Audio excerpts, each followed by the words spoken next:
Hi there, sixth graders. This is chapter 19, part 2. I will be reading aloud and elaborating on 286 to 290. Do follow along. We read first about Jonah. He's a very reluctant prophet. Sometimes respecting other people's dignity can be a struggle. Our own pride or prejudice can get in the way. In the Old Testament, the book of Jonah tells the story of someone who struggled with God's call to help others do what was right. Jonah was a prophet, but not a willing one. He tried to run away after the Lord told him, "Set out for the city of Nineveh and preach against its people. Their wickedness will be punished." God wanted Jonah to warn the citizens that if they did not repent, God would destroy them. But Jonah, like other Jewish people, did not like the wicked Assyrians who lived in Nineveh. He hoped that God would punish them. So Jonah refused to undertake his mission. He hopped aboard a ship, headed in another direction. But God had other plans. During Jonah's sea voyage, violent winds hurled the ship back and forth until Jonah's passengers turned to him and said, "What is your business? Are you the source of God's wrath upon our ship?" Jonah said, "Throw me into the sea so that it will quiet down for you. I know this violent storm is because of me." After Jonah was thrown overboard, the Lord sent a large fish to swallow him. After 3 days, the fish heaved him upon the shore, and the Lord again told Jonah to go to Nineveh. Reluctantly, Jonah went and preached God's message. And to his surprise, his hated enemies paid attention. They changed their wicked ways. Jonah's success really angered him. He asked God, "Why did I have to be the instrument of your mercy?" The Lord answered, "Should I not care for the city of Nineveh, where more than 100,000 people dwell?" You've no doubt heard this story before. Sometimes it's called Jonah and the whale, that it's referred to a whale as a big fish. Jonah doesn't want to do what God tells him to do. God always has a plan, and his plan is always the best plan, much better than ours. Once Jonah followed God's plan, things went a whole lot better. From this story, we learn that God sends his mercy to everyone, including those whom we consider our enemies. Just as God is merciful to all people, we too must show mercy to all people. So what does our church teach us about this? We respect people's dignity by treating them with love and kindness. We can do this by practicing the spiritual works of mercy and the corporal works of mercy, loving deeds that fulfill the needs of other people. The spiritual works of mercy, including helping others do what is right, praying for others, comforting the suffering, forgiving people, and being patient with others. The corporal works of mercy fulfill the physical needs of others. They include feeding the hungry, sheltering the homeless, visiting the sick, and burying the dead.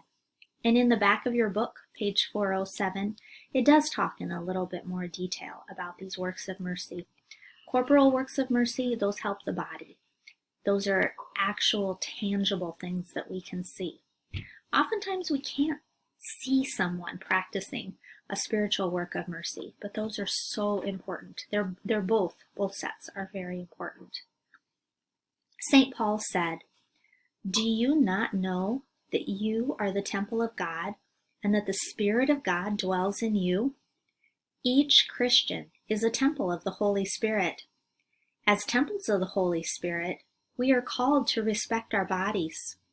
For example, God's gift of sex is noble and honorable and should be shared only by a husband and wife for the creation of children as an expression of love and commitment.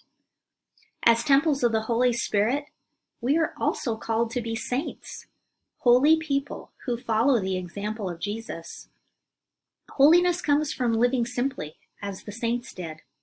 The saints denied themselves possessions and avoided distractions that prevented them from serving God. Holiness comes from the struggle of overcoming temptation and trying to imitate Christ. The We Believe box: we are made in God's image. We must respect our dignity and the dignity of all God's children. We previously talked about dignity. Do you remember what it is? Specialness. We all have dignity. We all have specialness. A beautiful saint, a capital S saint in heaven, is talked about on page 288. Your book might be titled Blessed Mother Teresa, or it might be Saint Mother Teresa. Since my copy here was printed, she has been canonized a saint.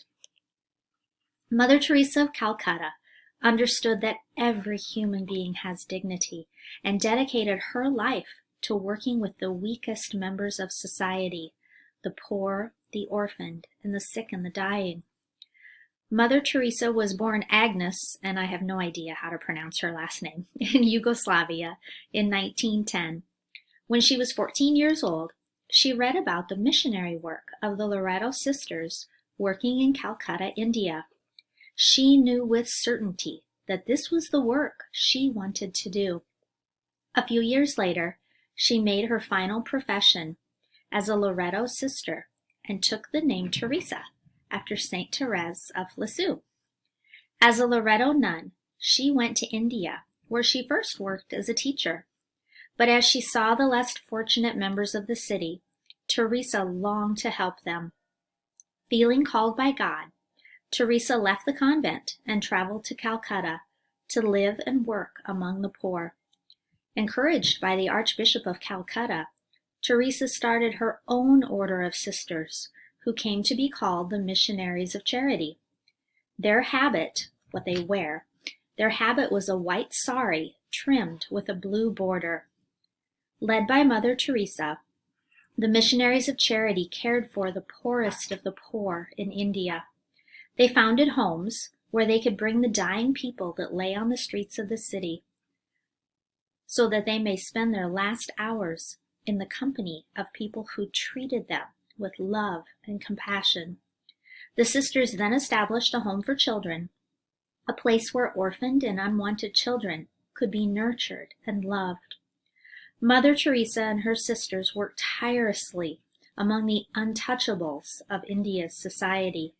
They cared for the poor, the sick, and those afflicted with leprosy, AIDS, tuberculosis, or any illness, the neglected, the unloved. Following the example of Jesus, Mother Teresa sought out the lowliest members of society and brought them comfort, love, and the joy of knowing God's infinite love for them. Mother Teresa died on September 5th, 1997. Today, the Missionaries of Charity number in the thousands and carry out their ministry in countries around the world. Mother Teresa was beatified on October 19th, 2003. She's a great saint. She's a modern-day saint. A lot of people, a lot of adults remember her. So she's a beautiful, beautiful example to us of following God's plan for our lives. We close today with the prayer celebration on page 290. In the name of the Father, and of the Son, and of the Holy Spirit, amen. Lord, I pray that you may be a lamp for me in the darkness. Touch my soul and kindle a fire within it, that it may burn brightly and give light to my life. Thus my body may truly become your temple, and may the light within me shine on my friends, that it may drive away the darkness of ignorance and sin from them also. Thus together, let us be lights to the world, manifesting the bright beauty of your gospel to all around us. Amen. In the name of the Father, and of the Son, and of the Holy Spirit. Amen.